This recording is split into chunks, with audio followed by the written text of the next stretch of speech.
मीडियावर सध्या एक व्हिडिओ व्हायरल होत आहे, ज्यामध्ये ऑर्क व्हेल माशाने एका महिलेवर हल्ला करून तिला ठार मारल्याचे दाखवले आहे। हा व्हिडिओ इंस्टाग्राम आणि फेसबुक सारख्या सोशल मीडिया प्लॅटफॉर्मवर मोठ्या प्रमाणात व्हायरल झाला आहे। नेटिझन्सना या महिलेचे काय झाले असेल याबद्दल तीव्र चिंता आहे, ज्याला ऑर्कर्सची ट्रेनर म्हणून देखील टॅग केले आहे। अशा क्लिपमुळे लोकांमध्ये चिंता निर्माण झाली आहे, हे नाकारता येत नाही। ऑर्कर्स हे किलर व्हेल आहेत, जे त्यांच्या बुद्धिमत्तेसाठी ओळखले जातात आणि सामाजिक शिकारी देखील आहेत। अशाच अनेक घटना घडल्या आहेत, जिथे ऑर्कर्सने त्यांच्या प्रशिक्षकांवर हल्ला करून त्यांना मारले आणि अशा प्रकारे व्हायरल व्हिडिओमुळे लोकांना चिंता वाटली आहे।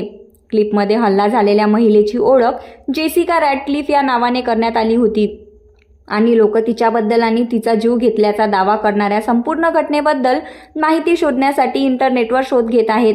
चला तर मग जाणून घेऊया व्हायरल क्लिप मागचं सत्य काय आहे। नमस्कार मंडळी, तुम्ही पाहताय crime story teller 1। Jessica Radcliffe आणि ऑर्का या हल्ल्याच्या कथेने सोशल मीडिया प्लॅटफॉर्मवर खळबळ उडवून दिली आहे। असे म्हटले आहे की सी वर्ल्ड शैलीतील प्रशिक्षक असलेल्या जेसिकावर थेट प्रेक्षकांसमोर स्टंट करत असताना सस्तन प्राण्यांनी हल्ला करून तिला ठार मारले। ऑर्काने कोणावरही हल्ला केल्याची अधिकृत नोंद नाही। जेसिका रॅडक्लिफ आणि ऑर्का हल्ल्याच्या व्हिडिओमध्ये कोणतेही तथ्य नाही आहे आणि ते AI जनरेटेड आहे।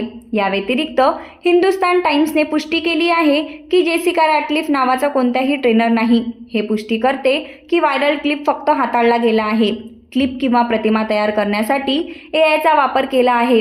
क्लिपसह व्हिडिओमध्ये जुने दृश्य, विश्वासार्ह कॅप्शन आणि प्रेक्षकांकडून कृत्रिम बुद्धिमत्तेद्वारे निर्माण केलेला आवाज वापरण्यात आला होता, ज्यामुळे लोकांना व्हिडिओ खरा असल्याचा विश्वास बसला आणि यामुळे ऑर्का हल्ल्याची कथा सोशल मीडिया प्लॅटफॉर्मवर मोठ्या प्रमाणात ट्रेंड झाली आणि जेसिका रॅडक्लिफ सोशल मीडिया प्लॅटफॉर्मवर मोठ्या प्रमाणात ट्रेंड झाली, जिथे ही क्लिप फक्त क्लिकबेट होती आणि प्रेक्षकांना फसवण्यासाठी ती तयार करण्यात आली होती, जसे की अहवालात म्हटले आहे।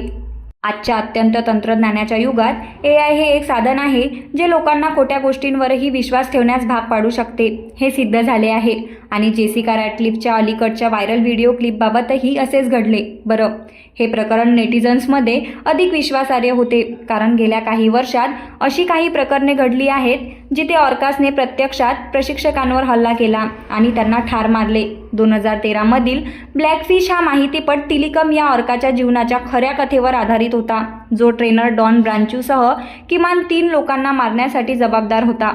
2009 मध्ये अशीच एक घटना घडली होती, जेव्हा कॅनरी बेटांमधील लोरो पार्क येथे केटो नावाच्या ऑर्काने स्पॅनिश प्राणी प्रशिक्षक अलेक्सिस मार्टिनेजवर हल्ला केला होता आणि अशा घटना प्रत्यक्षात घडल्या कारण जेसिका रॅडक्लिफचा अलीकडेच AI जनरेटेड व्हिडिओ सोशल मीडियावर व्हायरल झाला होता, ज्यामुळे लोक कोणत्याही अधिकृत सूचना किंवा प्रामाणिक माहितीशिवायही त्यावर विश्वास ठेवू लागले होते। लक्षात घ्या की जेसिका रॅडक्लिफवर हल्ला करणाऱ्या ऑर्काची क्लिप खरी नसल्याचे अहवालांनी पुष्टी केली आहे।